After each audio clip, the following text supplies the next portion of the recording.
Hello students, I welcome you to my channel the student. My name is Saeed Farman and हम discuss करें class 9th की physics. ठीक है, तो पहला चैप्टर मोशन हमने लास्ट लेक्चर में कंप्लीट किया था। सारे क्वेश्चंस हमने सॉल्व किए, जो इन टेक्स्ट क्वेश्चन थे या एक्सरसाइज में क्वेश्चन दिए गए थे सब के सब हमने सॉल्व किया। एंड होप करता हूं कि आपको भी वो क्वेश्चन समझ में आ गए होंगे और आपने भी वो फिर खुद से सॉल्व भी किए होंगे।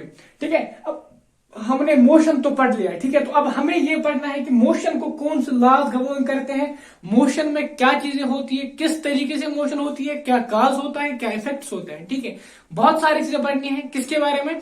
उसी मोशन के बारे में जो हमने लास्ट लेक्चर में पढ़ी। तो चैप्टर का नाम क्या है? Force and laws of motion.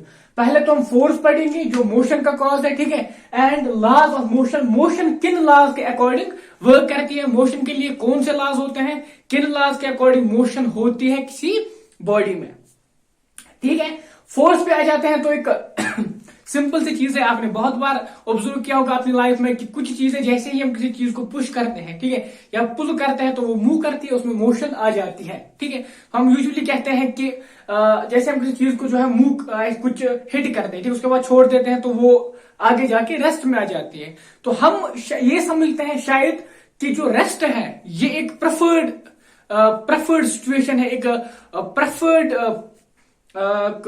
Preferred type का एक अरेंजमेंट है जो एक बॉडी चाहती है। ठीक है, सपोज क्योंकि हम देखते हैं कि जिस बॉडी को भी हम हिट करके छोड़ देते हैं वो रेस्ट में आ जाती है। ठीक है, अगर कोई बॉडी जो है मूव कर रही है, थोड़ा सा भी कुछ हो जाए, उसकी स्पीड छोड़ दें हम, ऐसा किसी किसी जगह ऐसे छोड़ दें तो वो रेस्ट पे आ जाएगी। तो हम ये समझते हैं कि प्रेफर्ड जो पोजीशन होती है बॉडी की वो शायद रेस्ट ही है, लेकिन ऐसा नहीं है। ठीक है, ये जो रेस्ट आ जाती है, बॉडीज रेस्ट में आ जाती है जैसे ही हम फोर्स देना छोड़ देते हैं, is because of external hindrance. ठीक है, जैसे फ्रिक्शनल फोर्स है वो हिंडर करता है मोशन को, वो मोशन को अपोज करता है एंड उस बॉडी को रोक देता है। इसी तरह एयर रेजिस्टेंस है वो भी अपोज करती है मोशन को।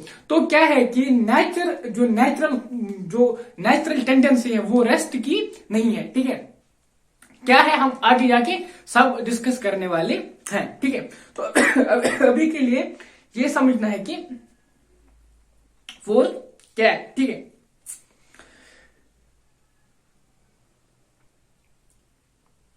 तो गिलाली, ठीक है, गिलाली एंड इसाक न्यूटन ने ये जो है इस पे स्टडी की थी, इसको पढ़ा था और उन्होंने फिर कुछ कंक्लूजन्स दिए थे। सपोज न्यूटन ने अपने लॉज दिए थे, laws of motion, Newtonian laws जिनको हम कहते हैं। ये गिलाली ने भी बहुत सारा काम किया इस पे, उन्होंने यूनिफॉर्म एक्सेलरेशन के लिए कुछ दिया, मोशन के लिए थोड़ा सा दिया, हम सब डिस्कस करने वाले हैं। ठीक है,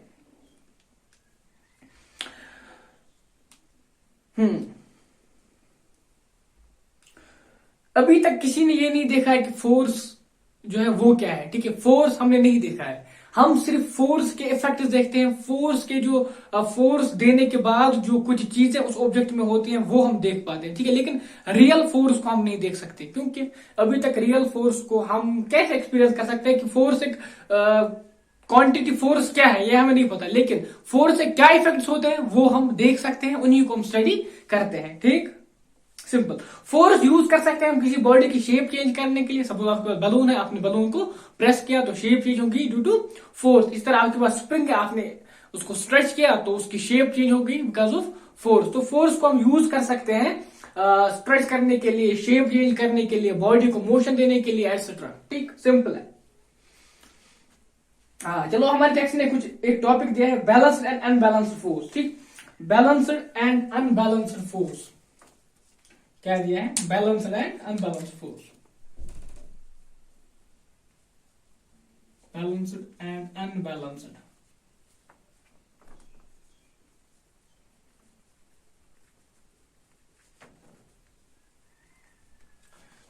टेक्स्ट के एग्जाम्पल पे आ जाते हैं। उन्होंने क्या दिया है? एक टेबल दिया है ऐसे, ठीक है, मान लो आप ऐसे एक टेबल पे ऐसे एक बुक है, बुक मान लो कोई ऑब्जेक्ट है, यहाँ से एक्स है, यहाँ से वाई। तो क्या दिया गया? हमारे एक टेबल पे कोई ऑब्जेक्ट रखा है जिसको एक साइड से एक स्ट्रिंग है वाई स्ट्रिंग, यहाँ से स्ट्रिंग का नाम हमने एक्स रखा। ठीक है, यहाँ से उसको धागा बांधा है जिसको वाई रखा नाम, यहाँ से धागा जिसको एक्स रखा नाम। ठीक है, उसको हम इंग्लिश लैंग्वेज में स्ट्रिंग कहते हैं, वो आप ऐसे याद रख सकते हो। तो क्या है कि अगर हमने इसको यहां से खींचा तो क्या होगा? तो ऑब्वियस बात है कि ये ऑब्जेक्ट यहां मूव करेगा। ठीक है, इस तरफ खींचा तो ऑब्वियस बात है कि ये यहां मूव करेगा। लेकिन अगर हमने इक्वल फोर्स दोनों साइड से दे दिया तो क्या होगा, आपसे पूछ रहा हूं मैं, क्या आपको क्या लगता है क्या होना चाहिए? तो नॉर्मल सी बात है कि ऑब्जेक्ट अपनी जगह रहेगा, कोई भी मोमेंट इसमें नहीं आएगी। तो यहां पे ये जो एक कंक्लूजन ये आएगा हमारे लिए कि ये जो अनबैलेंस्ड फोर्स होता है, क्या अनबैलेंस्ड फोर्स, यही रेस्पॉन्सिबल होता है एक रेस्ट में ऑब्जेक्ट को मोशन में लाने के लिए।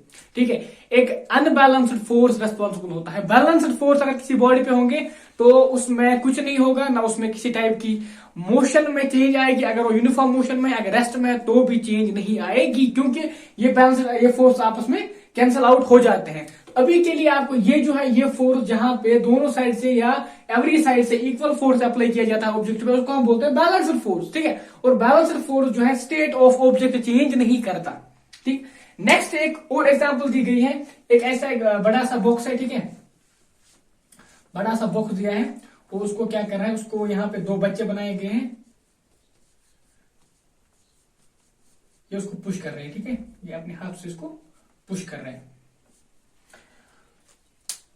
तो यहां पे क्या होता है कि पहले वो फोर्स देते हैं तो ये मूव नहीं करता। ठीक, मूव क्यों नहीं करता? क्योंकि यहां पे आता है बैलेंस्ड फोर्स एक्शन में।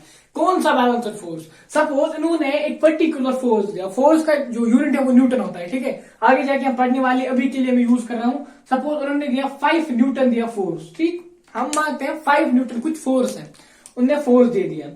लेकिन यहां पे क्या है, ये जो ऑब्जेक्ट है ये सरफेस के साथ लगा हुआ है। ठीक है, ये इसका सरफेस के साथ ये वाला साइड है, तो यहां से आपका एक फोर्स आता है, फ्रिक्शनल फोर्स। ठीक है, यहां पे फ्रिक्शन है, यहां पे सरफेस जो है परफेक्टली स्मूथ नहीं है, यहां पे जो सरफेसेस है उनके दरमियान आपस में फ्रिक्शनल फोर्स जो है वो एक्ट करेगा और वो इसको अपोज करेगा, इस मोशन को।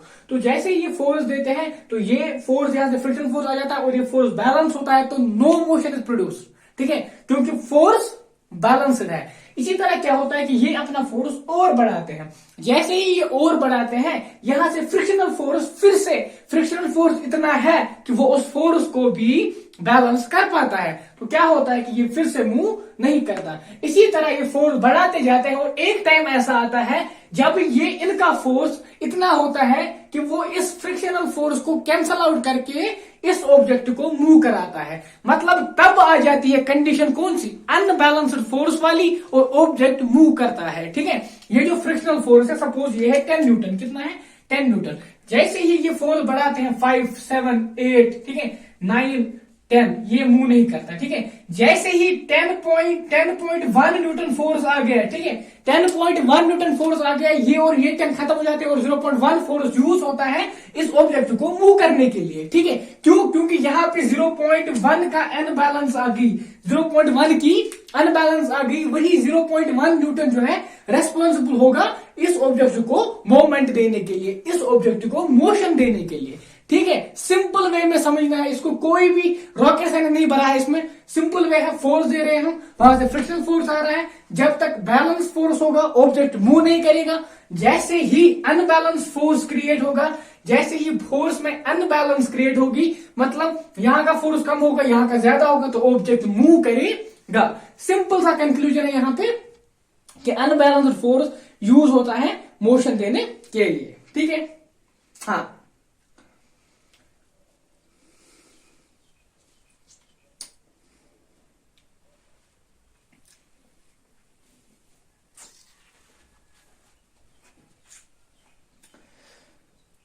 तो क्या होता है जब तक, अब ये अनबैलेंस्ड फोर्स जब तक रहेगा, ठीक है, जब तक ये अनबैलेंस्ड फोर्स रहेगा, जब तक फोर्स में कुछ गैप रहेगी, कोई फोर्स ज्यादा रहेगा कोई कम रहेगा, तब तक ये ऑब्जेक्ट चलता रहेगा। जैसे ही फोर्स फिर से बैलेंस होंगे तो फिर से ऑब्जेक्ट रेस्ट में आएगा। सपोज इसने फोर्स करना इसने फोर्स जो है कम कर दिया, वापस से 10 पे आ गया, जैसे ही 10 पे आएगा, यहां से 10 है, खत्म, फिर से रुक जाएगा। ठीक, तो जब तक फोर्स में अनबैलेंस होगी तब तक ये ऑब्जेक्ट मूव करता रहेगा। ठीक है, तो ये थी थोड़ी सी इंफॉर्मेशन फोर्स के बारे में, फोर्स क्या होता है, कैसे होता है। ठीक है, आपके टेक्स्ट में पहले पेज पे दिया गया है, आप एक बार पढ़ोगे तो सारा क्रिस्टल क्लियर हो जाएगा आपके लिए। ठीक है, तो आ जाते हैं आप अपने असली टॉपिक पे, जिसको हम बोलते हैं न्यूटनियन लॉज। क्या बोलते हैं? न्यूटनियन लॉज या लॉज ऑफ मोशन। फोर्स के बारे में हमें और पढ़ना है। क्या पढ़ना है वो हम पढ़ेंगे न्यूटन सेकंड लॉ में। कहां पे? Newton second law. तो अभी के लिए आपको थोड़ा सा समझाना था फोर्स कैसे इफेक्ट करता है, फोर्स कब इफेक्ट करता है। ठीक, अब आते हैं न्यूटन फर्स्ट लॉ।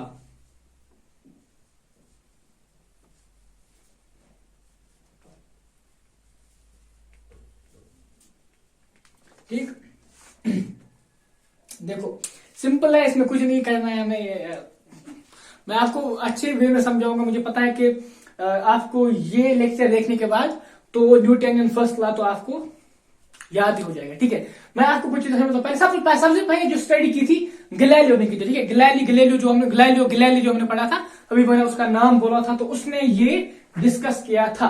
ठीक है, उसने बहुत सारे काम और भी किए थे। सपोज पहली बार उन्होंने ये बोला था, उन्होंने अपना टेलीस्कोप बनाया था और ये बोला था कि सन के इर्द गिर्द जो है प्लैनेट्स मूव करते हैं। ये भी उन्होंने पहली बार बोला था। और तब मैंने सुना है, लेकिन आपने देखने नहीं दिया है, कि उनको फिर जेल भी भेजा गया, क्योंकि वो क्रिश्चियनिटी के बिलीव जो थे कि अर्थ सेंटर में बाकी मूव करे इसके इर्द गिर्द, उसके खिलाफ था। ठीक, तो छोड़ते उसको, वो चीजें भी उसने बोली थी और यहाँ पे उसने स्टडी की थी मोशन को भी। गैलीलियो ने क्या किया, उसने एक काम किया, उसने ऐसा एक बना लिया। ठीक है, ऐसा एक स्मूथ सरफेस लिया। ठीक, स्मूथ सरफेस ले लिया और यहां पे ऐसे रखा, उसके बाद ऐसा। ठीक है, ये एक वेज लिया। ठीक है, वुडन वेज मान लो। यहां पे एक मार्बल लिया। ठीक, ठीक है, सिंपल है। हाँ, इसको बहुत स्मूथ किया। ठीक है, स्मूथ जितना वो कर सकते थे तब, जितने उनके पास टेक्नोलॉजी थी, जितना उनको लगा था कि मैं उसको स्मूथ बना सकता हूं, मार्बल को भी और इस वेज को भी, इसकी सरफेस को भी उन्होंने उतना स्मूथ बना लिया था। तो उन्होंने क्या किया था, उन्होंने पहले इसको सब ऐसे मान के, हम ऐसे मान लेते हैं। ठीक है, ऐसे मान लेते हैं, सॉरी ऐसे मान लेते हैं, कैसे ऐसे मान लेते हैं। ठीक, और फिर इसको ऐसे रखा था। ये जो हाइट थी यहां से यहां तक h मान लो, इसको भी यहां से h रखा था। तो उन्होंने क्या बोला था, उन्होंने बोला था जैसे ही हम इस मार्बल को यहां पे छोड़ देते हैं तो ये यहां से जाती है, यहां पे पहले यहां से वेलोसिटी बढ़ जाती है, उसके बाद वेलोसिटी वापस कम होकर 0 हो जाती है और ये इस हाइट के बराबर ये हाइट अटेन कर लेता है। उन्होंने बोला था कि जैसे ही हम इस मार्बल को यहाँ पे छोड़ देते हैं, ठीक है, तो ये यहां से यहां जाके यहां चलता है, यहां चढ़ जाता है। कहां तक? यहां तक इसको इसके बराबर की हाइट नहीं आएगी, मतलब यहां पे छोड़ दिया h हाइट पे। ठीक है, इस जमीन से जोड़ दिया h हाइट पे। उसने बोला ये यहां से जाता है और यहां पे पहुंच जाता है बराबर। कहां तक? h हाइट पे पहुंच जाता है। ठीक है, उससे ज्यादा नहीं जाता ना उससे कम रहता है, ऑलमोस्ट h हाइट तक पहुंच जाता है। उन्होंने क्या किया, उन्होंने ऐसे ही रखा, इस वाले साइड को ऐसे ही रखा, लेकिन इसको क्या किया, इसको थोड़ा ऐसे किया। ठीक है, हाइट अटेन करने के लिए क्या किया, इसकी डिस्टेंस को बढ़ा दिया। मतलब ये जो यहां तक उन्होंने हाइट अटेन की थी, उन्होंने अब क्या किया, डिस्टेंस को बढ़ा के हाइट, ठीक है, हाइट को इतना ही रखा इसके बराबर, लेकिन डिस्टेंस बढ़ा दी इस वेज की। ठीक है, सिंपल है ना, समझ में आ रहा है क्या किया। यहां पे पहले उन्होंने इसके इक्वल बनाया था, इसके जैसे बनाया था। अब उसने क्या किया, इसकी डिस्टेंस बढ़ा के इसको थोड़ा दूर लेके हाइट दे दी। ठीक, यहाँ पे एंगल कम किया। तो उन्होंने क्या देखा, उसने फिर देखा कि इसने ज्यादा डिस्टेंस ट्रेवल की। ठीक है, लेकिन फिर से हाइट पे पहुंचने के लिए उसी हाइट तक पहुंच गया। समझो यहाँ पे मैं क्या बोल रहा हूं। उसने ये नोट किया कि यहाँ पे जो इसने डिस्टेंस ट्रेवल की कम की, पहली कंडीशन में उतनी डिस्टेंस ट्रेवल की, सेकंड कंडीशन में यहां तक उतनी डिस्टेंस ट्रेवल की। ठीक है, लेकिन पहली कंडीशन में यहां से भी इतनी ही डिस्टेंस ट्रेवल करके उसी हाइट पे पहुंच गया।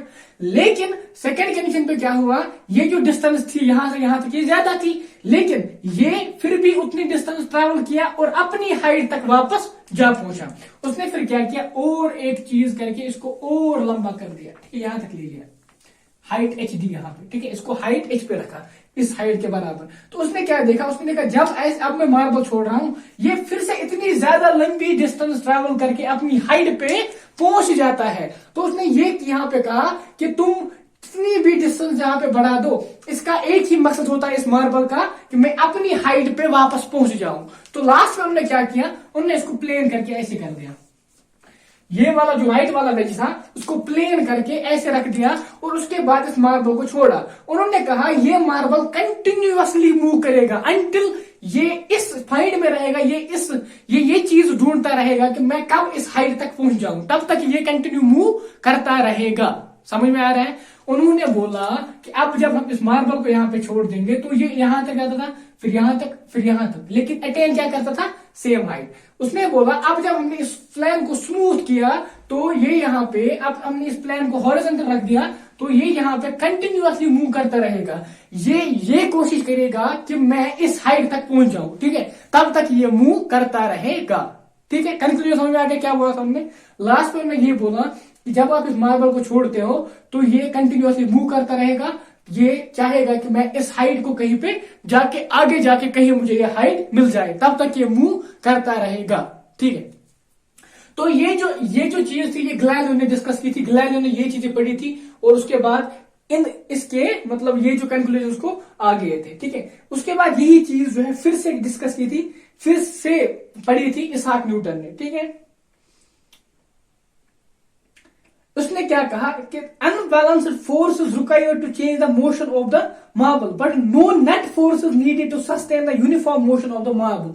उन्होंने बोला था आपको एक अनबैलेंस्ड फोर्स चाहिए। ठीक है, उन्होंने बोला था जैसे पहला जो हमने प्रीवियसली फोर्स डिस्कस किया था, हमने देखा था कि जिस भी ऑब्जेक्ट को हम हिट करते हैं वो आगे जाके रेस्ट में आ जाता है। तो हमें ये कंक्लूजन मिला था कि किसी बॉडी को अगर हमें मोशन में रखना है तो हमें कंटिन्यूअसली उसको फोर्स देना पड़ेगा। जैसे ही हमने ब्लॉक का डिस्कस किया, हमने ये कंक्लूजन निकाला था अगर हमने फोर्स कम कर दिया, फोर्स बैलेंस्ड हो गया तो वो फिर से रुक जाएगा।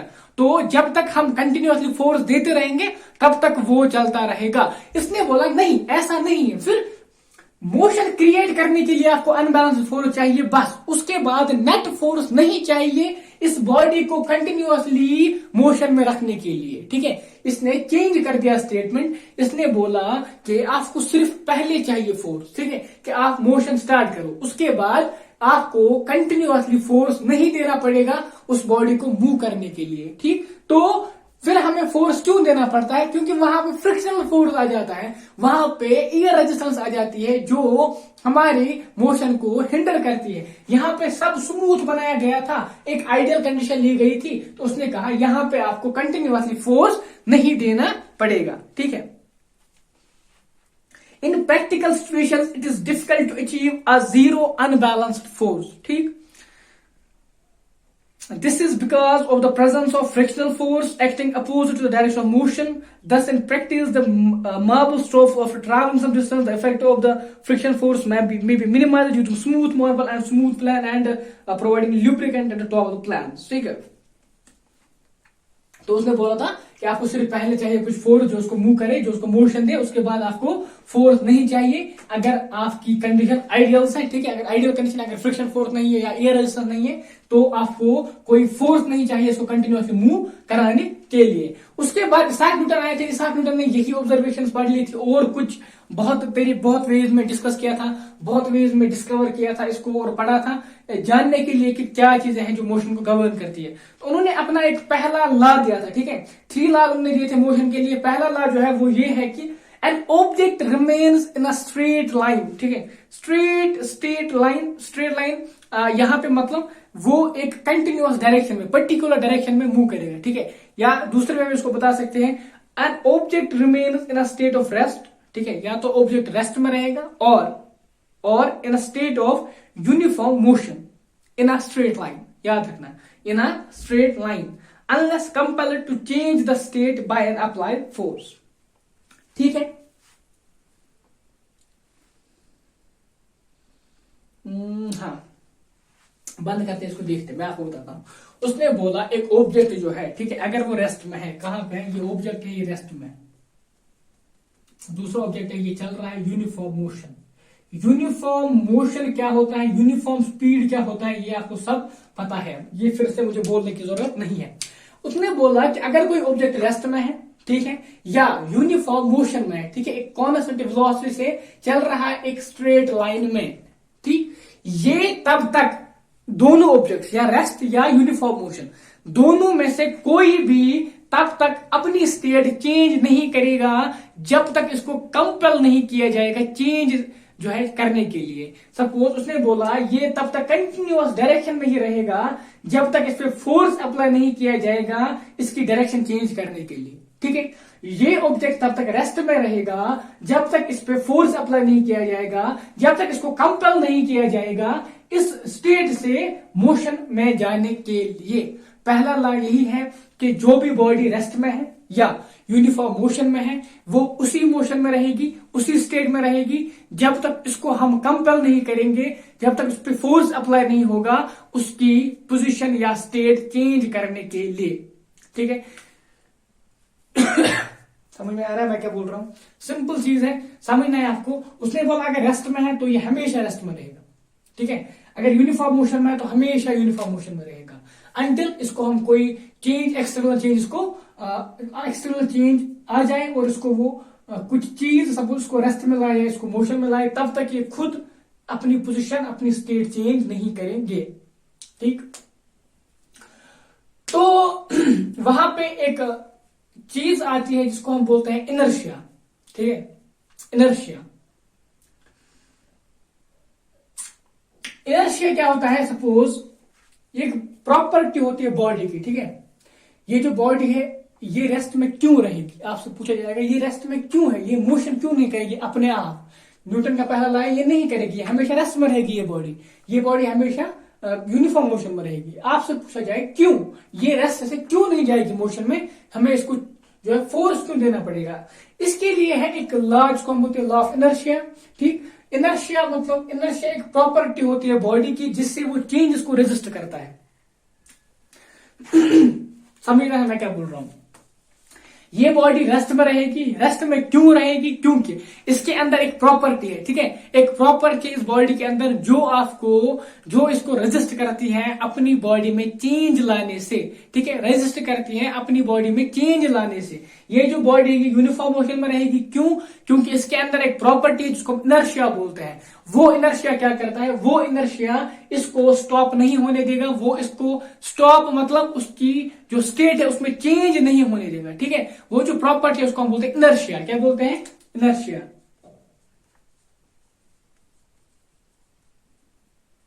इनर्शिया। अब इनर्शिया के कुछ एग्जांपल्स मैं आपको देता हूं, अच्छे एग्जांपल्स आपके टेक्स्ट ने दिए, एक एक करके सब एग्जांपल्स देखते हैं तो इससे आपको समझ में आ जाएगा। तो पहले दिए कुछ एक्सपेरिमेंट्स दिए हमने किए, आप सब ने ये ऑब्जर्व किया होगा। सपोज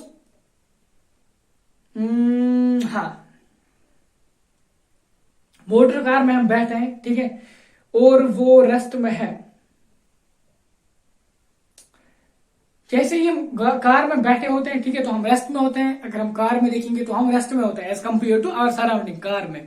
लेकिन जैसे ही ब्रेक्स अप्लाई होती है कार की, ठीक है, तो आपने देखा होगा कि क्या होता है कि हम जैसे ही ब्रेक्स लग जाती है हम आगे की तरफ थ्रो होते हैं। ठीक है, हम आगे की तरफ थ्रो होते हैं। क्यों? Because of inertia. इनर्शिया क्या करता है? यहां पे हमें अपना इनर्शिया ये बोलता है कि हमें कंटिन्यूअसली मोशन में रहना है, हमें रेस्ट में नहीं आना। मतलब वो चेंज को अपोज कर रहा है। ठीक है, वो भी प्रेफर्ड उसकी स्टेट है मोशन। वो चाहता है कि मुझे मोशन में ही रहना है, मुझे स्टॉप नहीं होना। वो जो सडन हमें फ्रंट की तरफ थ्रो किए जाते हैं, टुवर्ड्स फॉरवर्ड डायरेक्शन में थ्रो होते हैं, वो बिकॉज ऑफ इनर्शिया है। ठीक है, आज की टेक्स्ट की लाइन है, a sudden application of brakes, with the application of brakes the car slows down but our body tends to continue in the same state of motion because of its inertia। हमारी जो property है body की, जो कि है कि मुझे अपनी स्टेट चेंज नहीं करनी, अपनी स्टेट को चेंज नहीं होने देना, वो प्रॉपर्टी हमें कहती है कि नहीं, हमें मोशन में रहना है। दैट इज वाई हम थ्रो किए जाते हैं, हम थ्रो होते हैं फॉरवर्ड डायरेक्शन में। इसी तरह सपोज अब जो है हम गाड़ी जो है रुकी हुई है, सडनली अगर गाड़ी स्टार्ट होगी तो हम पीछे की तरफ थ्रो होते हैं। आपने ऑब्जर्व किया होगा। ठीक है, हम पीछे की तरफ थ्रो होते हैं क्योंकि हमारी जो इनर्शिया की प्रॉपर्टी है वो हमें बोलती है कि मुझे रेस्ट में रहना है, मुझे अपनी स्टेट चेंज नहीं करनी। वो उस चेंज को अपोज करता है वो इनर्शिया, और हम पीछे की तरफ थ्रो होते हैं। तो इसीलिए ज्यादातर प्रेफर ये भी एडवाइस किया जाता है कि सीट बेल्ट को पहनो, क्योंकि जैसे ही ब्रेक्स अप्लाई होती है तो वो बहुत ज्यादा भी थ्रो हो सकते हैं फॉरवर्ड डायरेक्शन में। या दूसरी चीज, आपने कभी देखोगे जैसे गाड़ी जो है वो कर्व लेती है कहीं पे। ठीक है, कोई बड़ा कर्व होता है, जैसे गाड़ी कर्व लेती है तो हम राइट डायरेक्शन में थ्रो होते हैं। अगर लेफ्ट वाला कर्व है, मतलब अगर गाड़ी इस डायरेक्शन में जा रही है तो हम राइट डायरेक्शन में थ्रो होते हैं। आप ऑब्जर्व करना अगर आपने नहीं किया होगा। क्यों? क्योंकि यहाँ पे ये होता है कि हमारी बॉडी चाहती है कि मैं इस डायरेक्शन में मूव करूं, जिस डायरेक्शन में मैं चल रही थी, ठीक है, जिस डायरेक्शन में बॉडी जा रही थी, बॉडी चाहती है कि इसी डायरेक्शन में मेरी मूव हो। ये जो इनर्शिया है ये हमें ये चाहता है कि हम इसी डायरेक्शन में मूव करें, लेकिन जैसे ही डायरेक्शन चेंज होती है तो ये अपोज करता है डायरेक्शन को बाय इस डायरेक्शन में जाने से। ठीक है, समझ में आ रहा है मैं क्या बोल रहा हूं? सिंपल है, आराम से समझो मैं क्या बोल रहा हूं कि इनर्शिया क्या है। इनर्शिया प्रॉपर्टी है बॉडी की जो अपोज करती है चेंज इन स्टेट। ठीक है, जो भी आपकी स्टेट है उसको अपोज करती है अगर चेंज उसमें आ जाए। नेक्स्ट है शार्प टर्न का। अब कुछ एक्टिविटी दी गई है, एक दो एक्टिविटी दी गई है। ठीक है, आपको बोला कैरम जो है, ठीक है, कैरम हम सब खेलते हैं। कैरम बोर्ड जो है ऐसे होता है, ठीक है, उसको बोलता है बीच में आपने जो है सब कॉइन्स को रखना है, जो भी कैरम की कॉइन्स होती है सबको रखना है पाइल करके। ठीक, ऐसे पाइल करके थोड़ा मैं 3D में कोशिश करता हूं बनाने की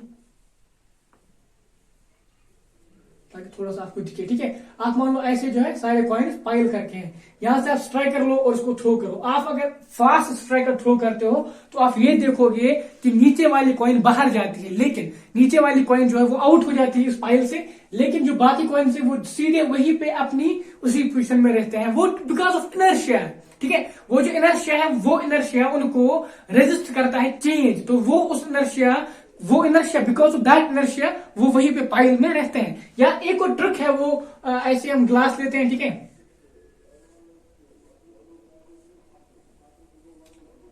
ग्लास लेते हैं, इस पे हम ऐसे कार्डबोर्ड रख देते हैं। ठीक, यहां पे कॉइन रखते हैं, ये कार्डबोर्ड है, ठीक है, कार्डबोर्ड पे कॉइन रखते हैं और फिर हम इसको जोर से ऐसे फ्लिप करते हैं। ठीक है, जैसे ही हम फ्लिप करते हैं हम देखते हैं कि ये कार्डबोर्ड जो है चला जाता है, लेकिन कॉइन जो है गिलास में गिर जाती है, कॉइन गिर जाती है गिलास में। It is because of inertia of this coin, कि ये उसकी change of state of rest थी उसको अपोज करता है इसका इनर्शिया, और ये वापस अपनी ही जगह पे रहती है, ये कार्डबोर्ड बाहर चला जाता है। ठीक, क्योंकि कार्डबोर्ड पे फोर्स अप्लाई करते हैं।